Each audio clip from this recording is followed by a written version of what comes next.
Feminicídio. Assassinato proposital de mulheres somente por serem mulheres.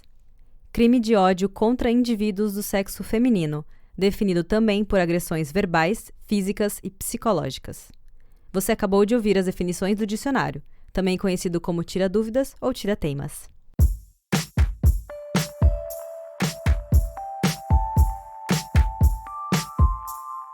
Olá, está começando mais um episódio do Dicionário Feminista, espaço para entendermos o significado de alguns termos que a gente tanto ouve falar hoje em dia. Eu sou a Júlia Presotto. E eu sou a Tega Carbonell. Nesse programa, a gente vai desmistificar um termo que parece apenas mais uma pauta do movimento feminista, mas que já se encontra no Código Penal brasileiro. Hoje, a gente vai falar de feminicídio. A primeira versão do termo foi citada em 1976 pela socióloga sul-africana Diana Russell, durante o Tribunal Internacional de Crimes contra Mulheres. Na época, a junção das palavras homicídio e fêmea deu origem ao termo femicídio.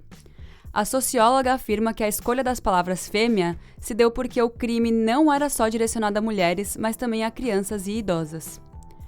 No final da década de 90, houve no México um movimento contra o descaso do Estado com relação ao assassinato das mulheres. Ele foi impulsionado pelo assassinato de 8 mulheres que tiveram seus corpos encontrados em um campo de algodoeiro na Ciudad de Juárez. Foi então que a ex-deputada mexicana Marcela Lagarde, em uma adaptação do termo criada por Diana, qualificou o ocorrido como um caso de feminicídio. O movimento reverberou por toda a América Latina, fazendo com que o Brasil adotasse o termo para os casos de crimes contra as mulheres. Foi em 2001 que no Brasil foi julgado o caso de uma mulher que 2 vezes havia sofrido a tentativa de assassinato pelo próprio marido.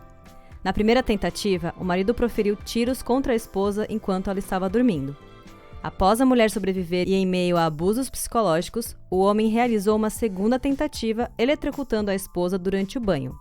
Mais uma vez, o marido não obteve sucesso, mas deixou sequelas emocionais e físicas na esposa, deixando-a permanentemente paraplégica. Essa mulher não era ninguém mais e ninguém menos que Maria da Penha. Finalmente, em 2006, a Lei Maria da Penha foi promulgada, estipulando punições para os casos de violência contra a mulher. Porém, em dados levantados pelo Distrito Federal em 2013, a Lei da Maria da Penha foi utilizada em apenas 33% dos casos de homicídio de mulheres ocorridos entre 2006 e 2011. Era evidente que mais ferramentas de proteção às mulheres eram necessárias, já que esse tipo de caso, quando julgados corretamente, ainda eram enquadrados como crime de homicídio por motivo torpe. Foi então que uma comissão parlamentar mista de inquérito da violência contra a mulher foi instaurada. Em seu relatório final, ela aponta para a necessidade da criação de leis que qualificam o crime de homicídio contra mulheres como feminicídio. No dia 8 de março de 2015, também conhecido como Dia da Mulher, a Lei do Feminicídio foi promulgada.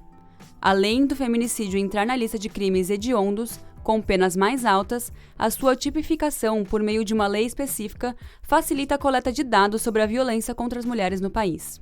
Porém, ainda temos muito trabalho pela frente, já que o Brasil ainda aparece em 5º lugar como o país com maior número de crimes contra a mulher dentre as 83 nações estudadas, segundo o mapa da violência. Teca, depois de ler essa introdução gigantesca, a Estela me fez falar muito. Espero que vocês tenham gostado de ouvir minha voz por tanto tempo. Essa voz é linda.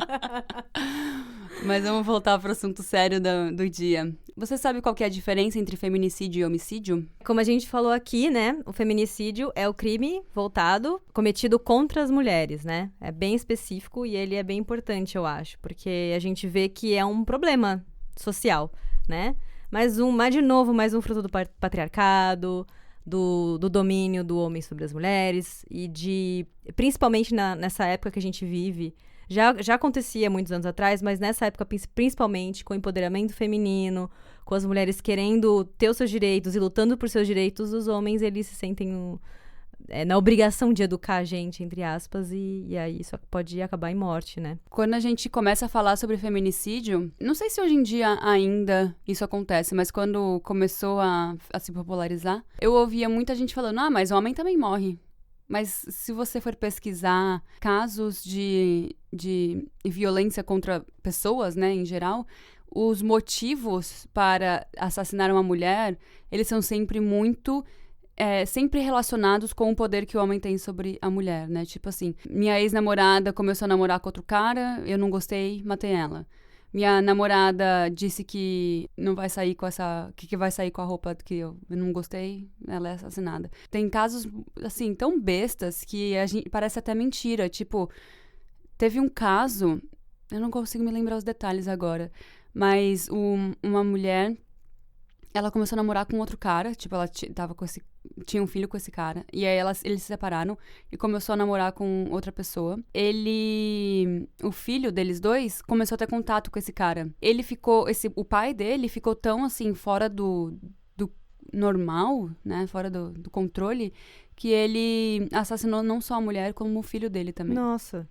Então, a gente vê como, de novo, né, é uma sociedade muito doente, tipo, como os homens acham que eles têm tanto o poder e a impunidade, de novo, né, a gente falou bastante sobre impunidade no episódio sobre estupro, que eles têm a certeza que nada vai acontecer, sabe? Então, ele vai lá e faz. E a gente também falou no episódio sobre cultura do estupro, com relação aos casos acontecerem no ambiente doméstico, como você comentou, era um caso dentro de uma família. Contra a namorada também é categorizado como no ambiente doméstico, né? E aí que a gente entra porque no caso do feminicídio existem 3 tipos que são os mais comuns, né? Mais estudados e os mais comuns, que são o doméstico, né? Que a gente citou agora. O feminicídio, que ele é de discriminação, que aí seria, por exemplo, você ser assassinada por ser mulher. Então, você ser assassinada logo após um estupro, né, um estupro por um desconhecido, ou muitas vezes com pessoas que trabalham com prostituição, elas podem ser assassinadas por conta de ser mulher, porque é aquela coisa que você se pergunta, se fosse um homem, teria acontecido o assassinato? E aí entra nessa categoria da discriminação, por discriminação, no caso das mulheres, né? Uhum. E outro tipo de feminicídio é o reprodutivo, que eu achei muito interessante, que são as mulheres que morrem em decorrência dos abortos clandestinos. Nossa! E esse total, ele tem muito a ver, ele é muito uma coisa que só mulheres poderiam passar. E aí, por isso que a gente categoriza como feminicídio. E por isso que essa pauta do aborto e do feminicídio estão muito ligados, assim, né, eu acho. Não querendo entrar, não é o programa de hoje falar sobre aborto, mas eu acho que tem muito a ver, né, uma conexão muito forte. Eu acho muito legal a gente entrar um pouco no aborto e vamos fazer um episódio só sobre isso. E acho muito interessante a gente já ter caracterizado uma morte que acontece por conta disso, porque a gente vê como o aborto é necessário, né? Enquanto for negado, vai ter feminicídio, né? Mas isso é tópico para o próximo... não próximo, né? Pra daqui a alguns episódios. Para os episódios. Mas toda mulher que é assassinada é feminicídio? Toda mulher que é morta é feminicídio? Não. No caso, pela lei, né? Se a mulher for morta, mas não seja explícito aquela pergunta que você faz, ela foi assassinada por ser mulher? Se a resposta é não, ela não enquadra no feminicídio. Eu vou dar um exemplo. Uma policial que tá trabalhando, toma um tiro de uma bala perdida e morre, nesse caso não é feminicídio. Entendeu? Uhum. Ou então quando você, sei lá, eu não sei, eu tô perguntando, tá? Eu lembro de uma vez, um cara morreu porque ele tava sendo assaltado e aí ele não quis dar o celular e aí o cara reagiu. E aí, o cara morreu. Se fosse uma mulher, não seria feminicídio, porque é tipo a consequência de um assalto, é isso? Eu concordo. Nesse caso também não seria feminicídio, porque seria consequência de um assalto. Entendi. No caso de estupro é meio óbvio, né, que seria feminicídio, porque se fosse um homem, provavelmente não seria estuprado. E também no caso de prostituição, os casos que a gente deu aqui são bem... Quando você começa a dar os exemplos, fica muito claro, né? Mas é isso, tipo, não é toda mulher que morre que é feminicídio. Mas é que acontece que a maioria das mulheres que morrem são casos de feminicídio. Eu acho que quando você olha os dados e as informações, as estatísticas, você vê que a maioria é feminicídio, entendeu? Como é triste, né, que a gente tenha que ter criado uma palavra pra especificar a morte das mulheres, né? Tipo assim, as mulheres estão morrendo muito. Estão morrendo muito, gente. Elas estão morrendo tanto que a gente teve que criar um termo pra especificar a morte porque essa pessoa é uma mulher. É muito triste isso, né? É muito triste, mas eu acho bom, Ju. Sim. Não, eu acho que é super necessário, mas eu acho triste que essa seja a nossa realidade. Concordo. Mas eu tô falando isso também porque eu tô lembrando que a primeira vez que eu vi a palavra feminicídio, eu não vou lembrar quando foi muito tempo atrás, mas quando eu escutei, eu li essa palavra, é que cai a minha ficha do tipo assim, eu como mulher, na minha posição de mulher, tá? Cai a minha ficha do tipo assim, cara, nós estamos sendo exterminadas, sabe? Uhum. Eu posso morrer pelo simples fato de ser uma mulher, sabe? Por ter nascido assim.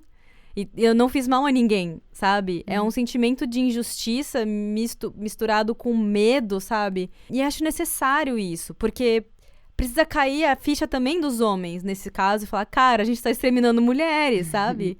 Por que isso tá acontecendo? E aí gerar o questionamento, né? Cara, é muito surreal isso, porque eu vou falar mais do feminicídio doméstico, que é o que eu sempre acompanhei mais, porque são os casos que sempre me chocam, assim.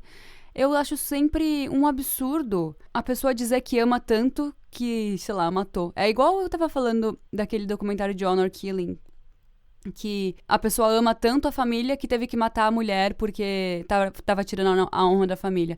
Não, Honor Diaries? Honor Diaries. Ele fala sobre Honor Killing. Ah, tá. Então, eu sempre fico meio chocada com isso, assim, tipo, aonde que a gente tá errando como sociedade, sabe? Aonde que a gente tá... E eu sempre fico falando isso, que as coisas pequenas vão evoluindo até o ponto de chegar no feminicídio, sabe? Então, aonde que a gente tá errando? Não é só no homem, a gente tá criando homens violentos, a gente tá criando homens que reproduzem o micromachismo, a gente tá criando um homem que reproduz o patriarcado, e aí tudo isso vai gerar um homem que tem o potencial de matar uma mulher só porque ela é mulher, sabe? É muito errinho que a gente tá acumulando que eu tô, assim... cansada de ver, sabe? A Dani até comentou com a gente, né, no episódio da cultura do estupro, dessa questão da evolução, né? Que sempre começa com agressões verbais, vai para agressões físicas, entre aspas, sem querer. Aí, quando você vê, a pessoa tá ficando mais violenta, mais abusiva, até o ponto que chega no feminicídio, né? Uhum. É uma coisa que escalona e eu acho impressionante porque...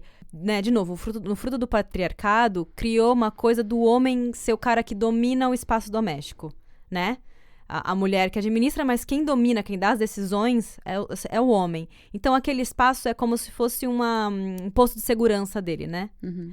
Então, tudo que acontece ali dentro, ele tem esse sentimento de impunidade, de porto seguro. O que acontecer aqui dentro é porque é a minha casa, é aqui que eu mando, né? Então... qualquer coisa que ele faça contra a mulher, ele acha que tudo bem, porque ele tá no espaço doméstico. E o que acontece nos casos de feminicídio, muitas vezes, que dificulta o julgamento, nesses casos, é que, por ser dentro de casa, tem uma manipulação da cena do crime, né? Sim. Então, fica muito difícil de você julgar. Sem contar o fato de, primeiro, muitas mulheres que morrem com medidas protetivas em mãos, né? O que é a medida protetiva? É aquela que você não pode chegar perto da pessoa. Então, se o homem já foi violento com você, você entrou com uma medida protetiva pra ele não chegar perto de você, porque ele é uma ameaça. Mas muitas vezes o cara simplesmente invade tua casa, chega lá, te dá um tiro na cabeça e vai embora, entendeu? Então, muitos casos de mulheres que morreram com a medida protetiva em mãos. Outros casos de mulheres que morreram, mas viraram réu, né? O réu, no caso de julgamento, é o culpado. Porque começam a ver a ficha dela, por exemplo. Mas ela era uma mulher que trabalhava, ela era uma mulher direita entre aspas, o que a sociedade considera ser uma pessoa direita, uma mulher direita. E aí, com isso, cria argumentos que tornam o crime passional, que é aquele crime causado pela emoção. E aí o cara acaba sendo absolvido. Ai, meu Deus. Então, essa é a problemática maior no caso da violência, do feminicídio no espaço doméstico. Porque, diante de todas essas coisas que eu falei, as chances de que aquela mulher, que já não tá mais entre nós para poder se defender, perder a causa e o homem seguir livre pelo mundo para matar outras mulheres, as chances disso acontecer são muito altas. Eu acho importante a gente voltar pra evolução do que escala até o feminicídio. Eu acho que eu já contei aqui que eu fiz um projeto uma vez com mulheres que sofreram algum caso de abuso. Uma delas, ela contou que O marido começou batendo nela em lugares que ninguém ia conseguir ver com ela de roupa. Então, ninguém via que ela tinha roxos. Foi escalando, até o momento que ela realmente achou que ela fosse morrer se ela continuasse dentro daquela casa. Quando você tá dentro desse tipo de relacionamento, e a gente já fez um episódio falando um pouco sobre relacionamento abusivo, a pessoa vai sempre tentar voltar pra você de uma maneira muito amorosa. Tipo assim, ele me jogou na parede uma vez, mas aí no dia seguinte ele me levou pra ir no meu restaurante preferido. Ele me deu um soco no estômago, mas... depois a gente viajou e foi tão gostoso viajar com ele. Então, não é o tema, né? Tipo, a gente já falou sobre isso, mas se você ainda não ouviu o episódio sobre abuso, sobre masculinidade tóxica, a gente falou um pouco sobre isso. Porque é uma evolução, assim. Às vezes, eu não sei muito bem se é sempre uma evolução, ou se às vezes a pessoa só, tipo, do nada, ela, sei lá, ela pode até ter uma abordagem violenta. A violência não é só física, né? Ela também é psicológica. Eu não sei se de psicológica já dá pra ir pra uma violência física, assim, tipo, pra realmente chegar a matar a pessoa. Mas eu acho que é muito importante a gente estar sempre alerta a esse tipo de coisa. Pra gente não... Eu não quero mais que ninguém tome soco no estômago porque ninguém vai ver o estômago da pessoa, sabe? Pra mim, a violência física não há perdão. É imperdoável. Mas a gente também tem que refletir muito sobre a violência verbal. Sim. O tal do gaslighting, que a gente também falou num episódio, que é aquela coisa de você ficar, nossa, mas no fim da discussão parece que eu sempre fui errada. Ele nunca tá errado. Eu sempre sou errada. Manipular as pessoas em volta de você, falar, aquele seu amigo lá, aquela sua amiga. E aí começa nessas agressõões pequenas, digamos, né? E aí quando você vê, tá indo pro caso que você falou de empurrar na parede, bater em lugares que dá pra esconder, e vai evoluindo. Uma outra coisa, Ju, que eu queria dizer, eu não tenho dados da maioria das pessoas, mas eu sei das informações porque isso aconteceu com pessoas próximas de mim. De casos assim, depois que se casou, sempre foi um namorado incrível durante anos. Depois que casou, começaram os abusos. Que engraçado, isso acontece muito, né? Ou então, depois que teve o primeiro filho, já era casado, namorou 1 milhão de anos. Aí teve o primeiro filho, com o estresse daquele movimento de uma pessoa nova entrando e de administração, começaram as violências. É muito curioso isso, né? Porque a pessoa jura de pé junto, e é muito perigoso, porque a pessoa jura de pé junto, não, durante 10 anos ele foi incrível, um namorado maravilhoso, um marido incrível. Não pode ser isso que está acontecendo. Sou eu que eu tô estressando muito ele, sabe? E aí você começa a entrar nessas... E aí, quando você vê, já é tarde demais, né? A culpa não é sua, né? A culpa nunca é da vítima, né? Quando a gente começou a falar sobre isso, me veio um pensamento de, tipo, a gente não tem paz nem dentro de casa, né? O homem tá sempre se sentindo seguro, porque aquele ambiente, ele é responsável por manter aquele ambiente financeiramente, na maioria das vezes. A gente não consegue relaxar dentro de casa, sabe? A gente tá sempre... Tem que estar sempre alerta. A gente sai, põe o pé na rua... O primeiro passo a gente já tem que estar alerta. Às vezes nem é na rua, no elevador a gente já tem que estar alerta, sabe? O que eu espero é poder chegar em casa e poder ficar tranquila, poder relaxar. E quantas mulheres não têm o privilégio de poder relaxar chegando em casa, sabe? É uma coisa que me dói o coração, assim. É o que eu falei do sentimento de injustiça / medo, né? Porque você pode esperar qualquer coisa sabe, da pessoa da tua família. Quando você vê que o vilão pode ser qualquer pessoa da tua família, o seu namorado, o seu amigo, o cara da rua, todo mundo, né? Você tá em constante alerta. É uma bosta viver assim. Eu queria que um dia um homem vivesse um dia como a mulher vive, com os medos que a gente tem. Pra entender melhor, assim. Porque tem alguns homens que ainda têm dificuldade de entender, né? E também acho muito interessante a gente ver como que, nos casos de estupro, a mulher...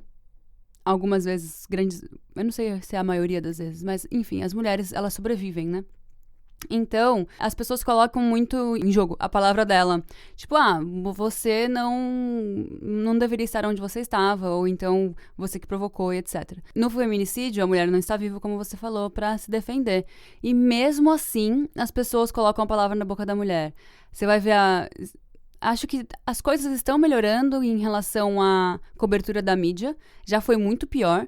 Mas se você for ver cobertura, tipo, dos anos 90, é assim, é só choro de como que as mulheres são vitimizadas, elas são a culpadas de tudo, sendo que ela só, sei lá, saiu com um namorado novo. Terminou. Porque ela só terminou um relacionamento. Muitas vezes isso acontece também. Um cara fica tão puto que uma pessoa terminou com ela que ela vai lá e... Eu tô meio perdendo a linha do raciocínio porque eu conheço uma pessoa muito próxima de mim que tentou se separar do marido várias vezes. O cara simplesmente volta. O cara simplesmente dorme na porta. O cara volta porque ele tem a chave, troca a chave, consegue a chave porque é amigo das pessoas do prédio. Nossa. Esse tipo de coisa, sabe? E a mulher chegou à exaustão. Falou, então tá bom, então fica dentro de casa, sabe? Só me deixa em paz, né? Só para de aparecer do nada aqui. É melhor saber que você vai estar sempre aqui, sabe?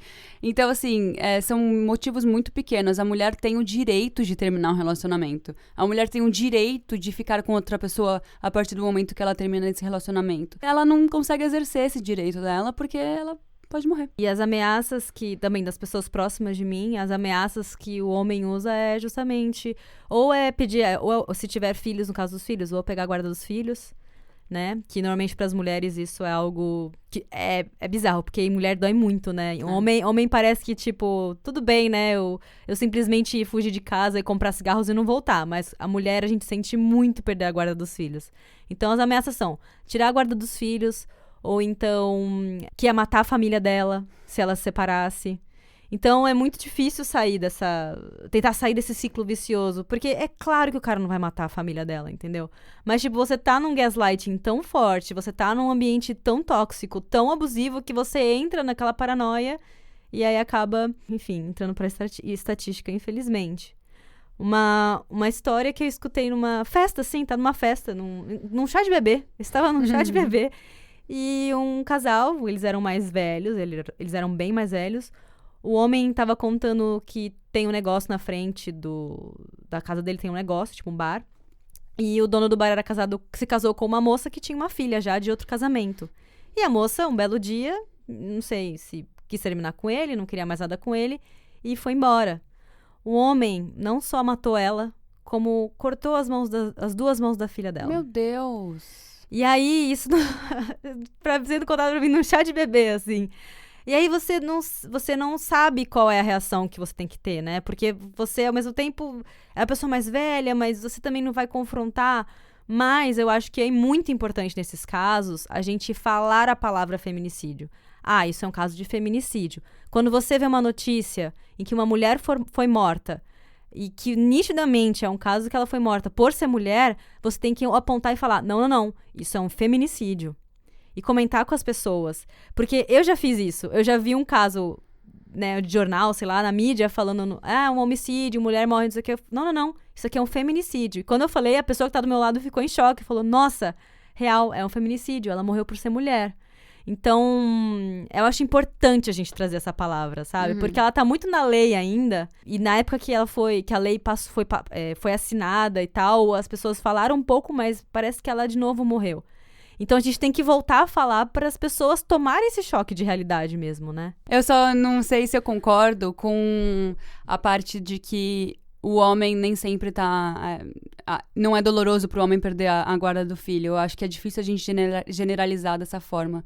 Porque é muito doloroso para homens também perder a guarda dos filhos deles. Não dá para dizer que são todos os homens que sentem a dor como sentem as mulheres, mas é muito doloroso também. Então, eu acho que a partir do momento também que o outro lado age dessa forma, tipo, eu vou tirar os filhos de você, pode ser um gatilho para esse cara virar violento também, sabe? Porque filho é filho, sabe?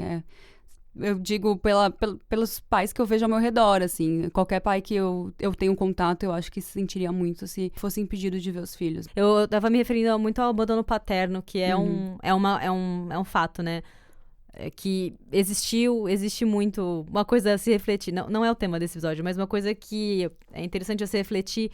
Quantas pessoas você conhece no seu círculo familiar ou de amigos que sofreram o abandono paterno? E quantas sofreram o abandono materno?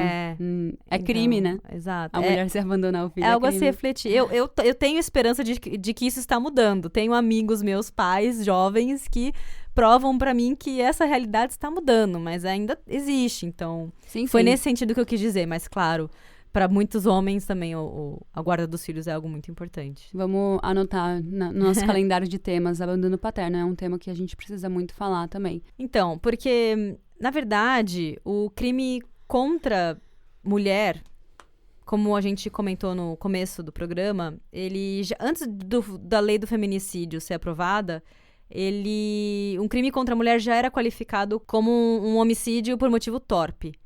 E esse já é uma qualificação, já não é um homicídio comum, a pena já é mais alta por conta de ser essa qualificação. Porém, o que acontece é que, quando essa lei passou, muitas pessoas da área criticaram a decisão dessa lei passar, porque estavam dizendo que estava havendo redundância no Código Penal. Porque já dava para se qualificar, né? Já dava para dar uma pena maior para alguém que fizesse um crime contra as mulheres. Porém, o que acontece aqui? Dados, estatísticas que, inclusive, foram levantados por essa CPMI que foi criada para investigar a violência contra as mulheres, entre outros dados muitos que a gente falou agora no começo do programa, já existiam essas coisas. E o que as pessoas estavam... Acho que o que se estava buscando é que a sociedade entendesse o crime feminicídio, entendeu? O crime contra as mulheres. É como se fosse uma coisa assim, é uma redundância na lei para poder fazer com que na mídia isso apareça, entendeu? As pessoas que são da área, algumas criticam isso, essa coisa de você tornar uma ação midiática para poder colocar medo no povo, entre aspas, dar medo na população. Mas outras pessoas acham necessários, assim. Eu acho necessário, assim. Eu acho que trazer a palavra, colocar no Código Penal, entendeu? É uma forma, sim, vai aparecer na mídia. Ainda ter escolhido o Dia da Mulher também reafirma essa proposta da lei de ser mais... para colocar essa consciência na população, mais do que simplesmente ser uma lei porque não estava suprindo as leis que já existiam, entendeu? O que eu quero dizer? Sim, eu acho muito... Esse termo, ele faz a gente refletir. Antes de eu conhecer esse termo, eu nunca tinha caracterizado. Tipo assim, um cara morreu. Uma mulher morreu. Tipo, são pessoas morrendo, sabe?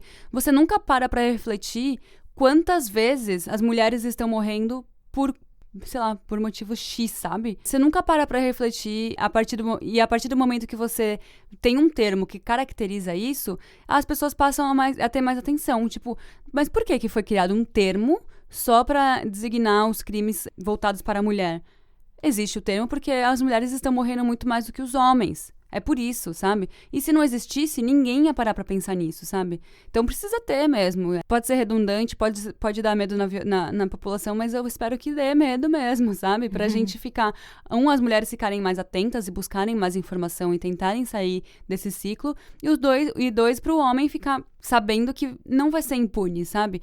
Não é pra ser impune. Então, eu acho que é pra dar medo, assim, mesmo, sabe? Eu sempre fico falando aqui também, eu não quero falar, quando as pessoas falam, não quero falar sobre isso porque vai causar desconforto.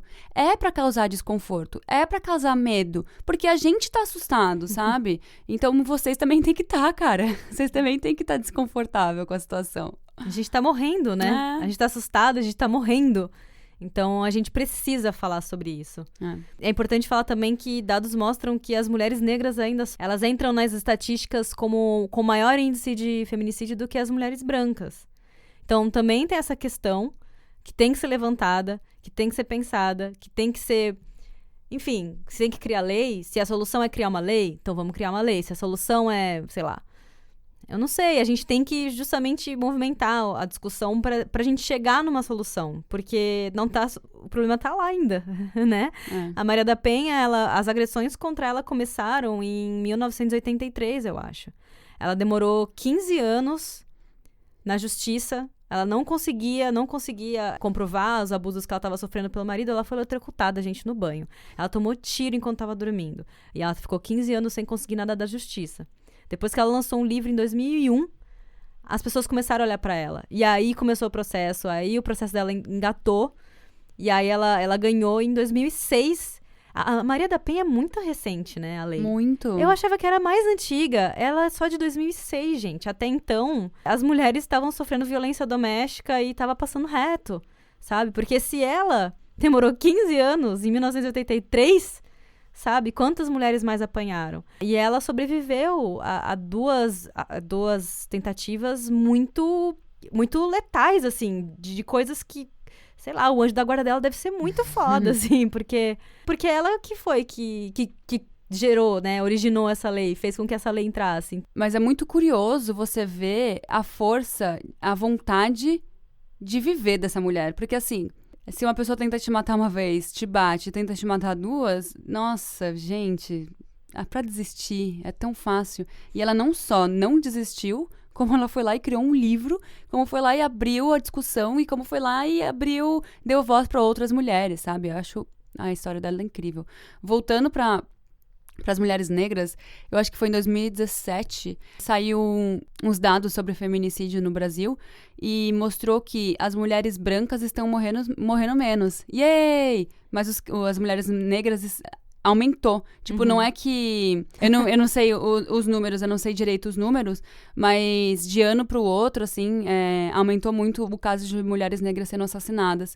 Então, assim, a gente vai fazer um episódio sobre racismo, mas eu acho que já vale a gente começar a refletir, assim, como que a situação atual no Brasil, não só no Brasil, como no mundo, que a gente está vendo um regresso quando a gente fala sobre raça, sobre cor, sobre todas essas minorias, e o crime de ódio tá se aumentando, sabe? O ódio contra...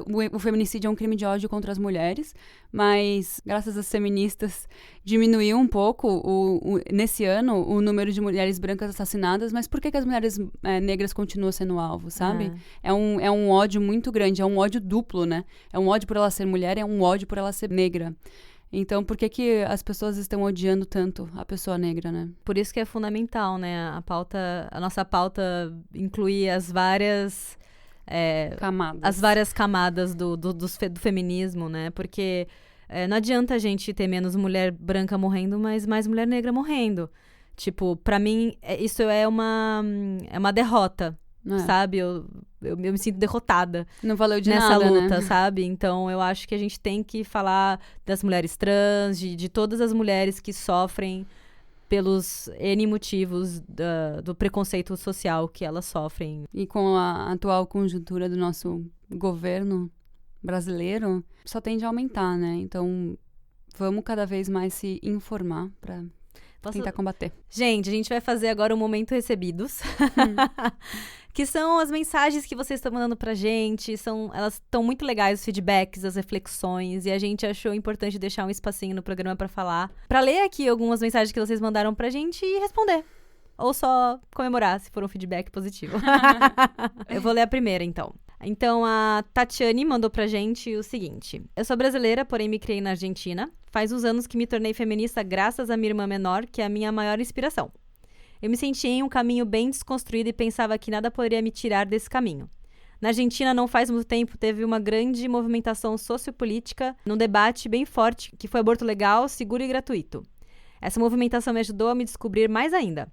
Faz um ano vim morar no Brasil, com um pensamento super feminista, e me topei com uma cultura social machista na sua maioria. Eu firme nas minhas convicções e atitudes. Com o passar dos meses, eu comecei a me sentir confusa com os meus pensamentos, como se tantos comentários, opiniões e atitudes de terceiras pessoas influenciassem nas minhas próprias opiniões. Isso começou a me preocupar porque eu comecei a ter atitudes e comentários completamente machistas e pejorativos, como os demais. A minha pergunta é: como manter esse feminismo, essa desconstrução, estando praticamente em um ambiente 100% machista e sexista que me encontro? Como me mantenho com essa postura no meu trabalho se quando tenho atitudes feministas, normais pra mim, sou atacada porque as pessoas não compreendem que tem um outro jeito de pensar? Cara, eu acho que quando a gente tá na zona de conforto, é muito fácil a gente ficar na zona de conforto. É muito fácil a gente continuar reproduzindo pensamentos machistas. A gente continua, porque a gente tá dentro dessa sociedade há muitos anos, milhões de anos. Nem sei, milhões é muito, né? Então, é fácil a gente continuar reproduzindo, né? Então, o que eu faço é sempre me policiar. Tipo, eu sou machista às vezes também. E aí, eu reproduzo o machismo também. E aí, eu falo, calma, não, isso aqui não foi legal. E aí, eu reflito e pra próxima vez eu não repito. Então, é assim que eu tento me manter feminista num ambiente que é 100% machista. E sobre as pessoas ao redor dela julgarem ela por ela ser uma feminista. Isso aconteceu muito no começo da minha fase feminista. Ainda acontece um pouco, comigo e com você também, né? Tipo, ai, tudo tem que ser feminismo agora. Sim, tudo tem que ser feminismo. Vai fazer o quê? Não tem o que fazer, sabe? Tipo, é chato, é cansativo, mas você tem que, sei lá, se você puder ajudar uma pessoa a desconstruir esse pensamento machista, já é uma vitória. Uma pessoa, sabe? Então, eu sei que é chato, mas não desista de reforçar o que você aprende, de reforçar o que as pessoas ao seu redor estão cometendo, que é isso que a gente tava falando. Uma coisinha que a pessoa fala pode... A gente não sabe. A gente não conhece as pessoas dentro de casa. Então, um comentário de uma pessoa pode ser só um comentário, mas dentro de casa, essa pessoa pode ser totalmente diferente do que você espera. Então, vamos sempre tentar ser uma forma de resistência para isso não continuar acontecendo. Eu acho legal a gente também tem dois tipos de escolha fundamental na nossa vida. Primeira, escolha suas batalhas. E segunda, escolha os seus amigos também. Porque, primeiro lugar, de escolher suas batalhas é a questão assim... Não é todo o comentário do seu chefe que você precisa rebater. Tem dias que você, cara, está cansada, você tá, sei lá, com a cabeça com outras questões da sua vida. Enfim, se poupe nesses dias, tudo bem, você não vai de novo, você não vai ser menos feminista, porque em um comentário que seu chefe fez, machista, você não rebateu. Tá tudo bem, a gente te perdoa, sabe? A gente é ser humano. Antes de ser feminista, né? A gente é ser humano. E outra coisa, a questão de escolher os seus amigos. Aquelas pessoas que te ridicularizam ou que falam, ai, mas tudo é feminismo, você é muito feminista pra mim. Então fala assim, cara, e você é muito machista pra mim. Por que eu vou querer me aproximar de uma pessoa que tem ideias tão diferentes das minhas, assim? E aí você, nesse movimento de, tipo assim, não fazer tanta questão de estar próximo a essas pessoas, você acaba se aproximando das pessoas que compartilham de ideias parecidas. E aí, nesse movimento, você consegue... voltar um pouquinho para essa zona de conforto que você comentou até, né? De você estar num espaço feminista, falando de coisas que te fazem bem. E você consegue, tipo, se nutrir de novo. Lembrar as suas origens. Que nem ela falou aqui. Pô, mas aí quando eu vejo eu tô fazendo comentário machista. Então, eu acho que tem que colar esse movimento. Ela fala aqui que ela nasceu no Brasil, mas ela morou na Argentina, né? Acho que ela cresceu na Argentina. Eu acho que é o contrário. Eu acho que ela é argentina e foi pro Brasil, não é isso? Eu sou brasileira, porém me criei na Argentina. Ah, tá, desculpa. Então tem essa questão que acho que eu e a Jo, a gente se identifica um pouco, que é a questão de você ser estrangeiro. Então você chega num país novo, você quer realmente entrar naquela cultura nova, você quer sociabilizar, você quer se enfiar naquele meio. E ela se deparou com uma cultura machista que é brasileira. A gente é machista pra caralho. O Brasil tem muitas pessoas, né, que ainda reproduzem o discurso machista. Peço desculpa pela nação brasileira, mas é. E aí, nesse movimento de tentar fazer amigos e, né, num lugar novo, etc., você pode acabar caindo nessas armadilhas de reproduzir discursos que não têm a ver com as coisas que você pensa. Mas tem feministas do Brasil, você vai encontrar elas, eu tenho certeza, e você vai encontrar pessoas que têm as mesmas ideias que você e vai conseguir criar esse círculo legal de amizades. Acho que cada vez mais as mulheres estão não tendo vergonha de se identificarem como feministas e falar sobre isso. Então, você vai encontrar o seu grupinho. Eu sei que no trabalho é complicado, porque você não pode escolher as pessoas com quem você trabalha, né? Mas você pode escolher com quem você almoça, você pode escolher com quem você passa mais tempo. Então, escolha passar tempo com as pessoas que estão abertas a te ouvir. As pessoas que não estão abertas, cara, nem gasta a sua energia, sabe? Eu acho importante a gente estar ao redor de pessoas que pensam diferente da gente também, mas até um certo ponto, até um ponto que te faça bem. Porque se tiver sendo um relacionamento que tá te cansando, tá te fazendo duvidar de quem você é, vixe, aí eu acho que passa pra próxima. Vamos focar em quem te faz bem, que a vida é uma só. É legal isso que você falou também, Ju. Pessoas que estão abertas à troca de informações, experiências, essas são legal também de se aproximar, total. Concordo muito com você nesse sentido. A Gabi Servilla falou a respeito do episódio 11 sobre micromachismo. Não conhecia o termo antes do podcast de vocês, mas confesso que fiquei bem revoltada de saber que criaram um termo com esse prefixo micro para denominar expressões que são machistas. Quando eu comecei a ouvir, pensei, certeza que o termo foi cunhado por um homem. E foi, né, como vocês disseram, por um argentino. Muito delicado tratar as atitudes e comportamento dos homens como micromachismo. Dá uma conotação de diminuir o machismo. Eu me nego a usar esse termo. Continuarei dizendo que todas aquelas atitudes que vocês descreveram são machistas. São macromachistas, isso sim. Criei um termo também agora. Maravilhosa. Eu amei esse macromachista. A gente falou um pouco sobre isso, né? De o micro diminuir a intensidade. E é muito grave, né? A gente não quer diminuir a intensidade de nada, mas também pode ser uma porta de abertura para uma conversa. Mas eu concordo, assim, eu acho um absurdo. Ainda mais que abuso e assédio e estupro são micro. Aí eu já acho que vocês estão forçando a barra, né?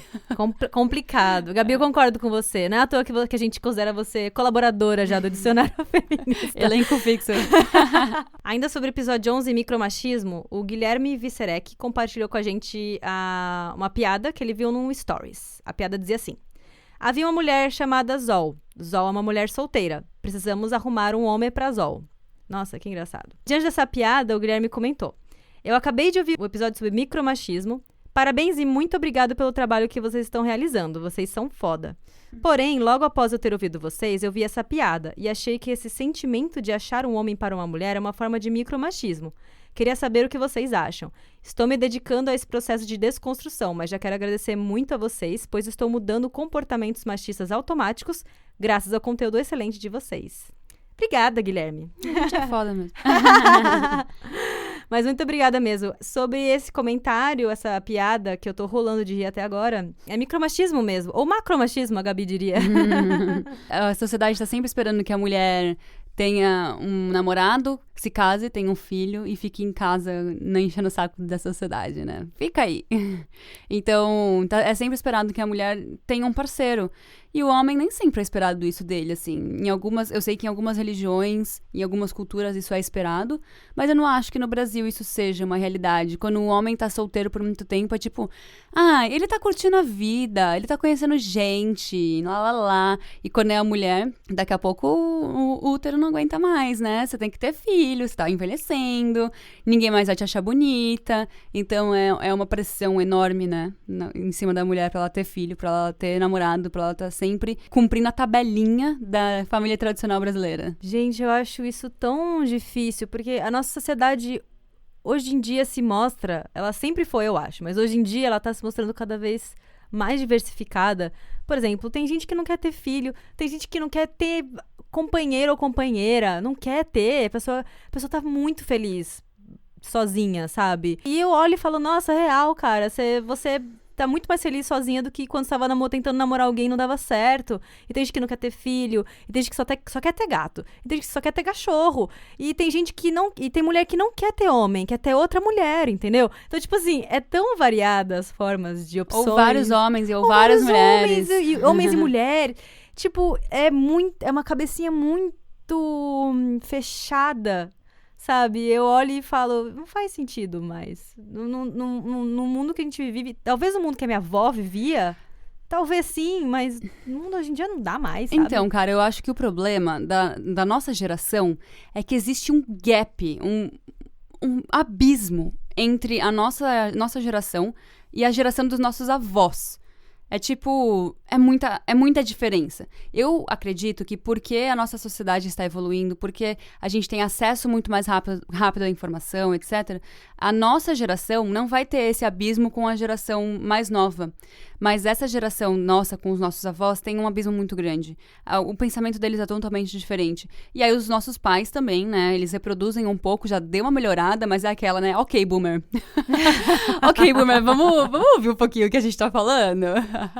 Então eu acho que é por isso que a gente continua reproduzindo. A nossa geração ainda, eu e a Teca estamos beirando os 30, a nossa geração ainda reproduz, mas reproduz menos. E eu acho que é uma evolução que é natural. Os nossos filhos vão reproduzir menos ainda, sabe? Então, é o que eu acredito que é a evolução da nossa sociedade, né?